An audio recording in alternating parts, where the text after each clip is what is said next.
Okay, good day guys. So, ide-demo natin ngayon kung paano paganahin at mag-start up ng isang pasta cooker or noodle cooker. So, meron po siya mga requirements. So, kailangan po natin ng power supply na 110 volts. Inuulit ko po, 110 volts. Japan unit po ito. At saka water supply. Bukod po doon, sa apoy naman is low pressure gas lang po tayo, LPG. So, start po tayo. So nakasaksak na po ito sa 110 volts. Ayan po, mapapansin nyo, 110 volts. So dalawa po yung plug nya. Ito yung isa, ito yung pangalawa, 110 volts. Okay, start po natin. Ito po yung sa left side natin, power on. Okay, right side, power on. Okay, kung mapapansin nyo, may mga number 1, 2, 3 po siya.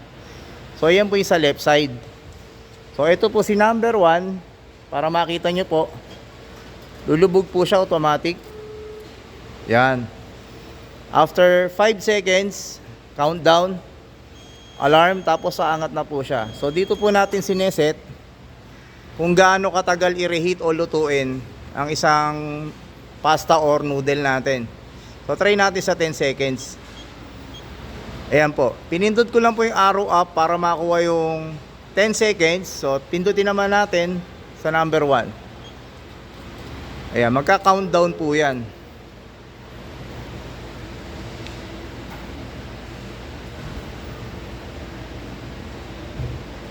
After countdown, ganun din.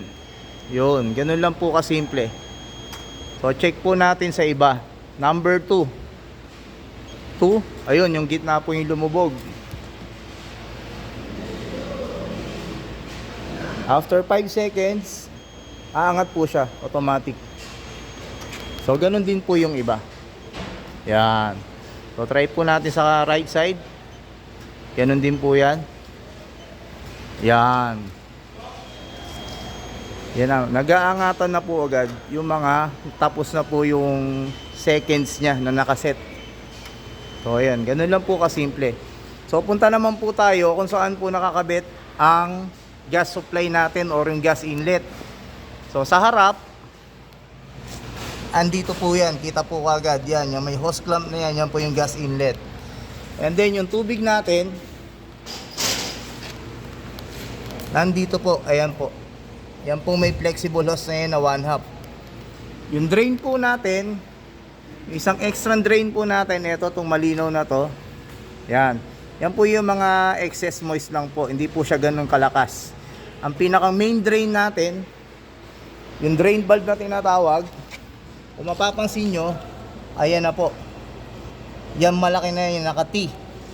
So ito po yan. Dito po siya magde-drain. Yung pagbaba niya is open. Pagsara niya is close. So para malaman po natin kung may tubig na tayo, ito po yung valve niya sa harap. Open lang po natin. At ayun na kagad, kita na po may tubig. At papatayin dito rin po. Ayan. May tubig na po. Water valve, gas valve. So pupunta tayo sa gas valve. Ito naman yung drain valve kanina yung nabanggit ko, no? So gas valve, meron na tayong LPG supply. May tubig na rin. So wag po natin i-operate ng walang tubig yung tangke. So paano natin malalaman na okay na po yung tubig ng tangke? Buksan po natin to, pindutin nyo po. Ayan, may tubig na po. So full tank na po siya.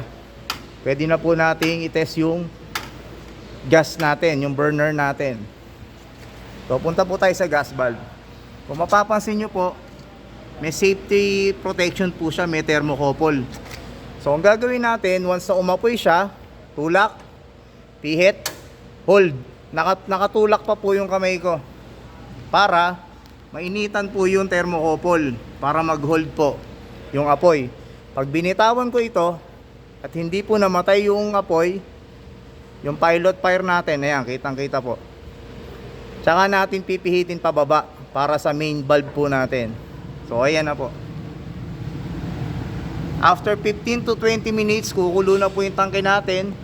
Ready na po si controller. So 5 seconds, number 1. Lulutuin niya within 5 seconds. Number 2, number 3, Sa kabila, ganun din. Number 1, number 2, number 3. Yan. Mag-aangapan po kusa yan pag na-reach na po niya yung seconds na sinet natin. So, yun lamang po.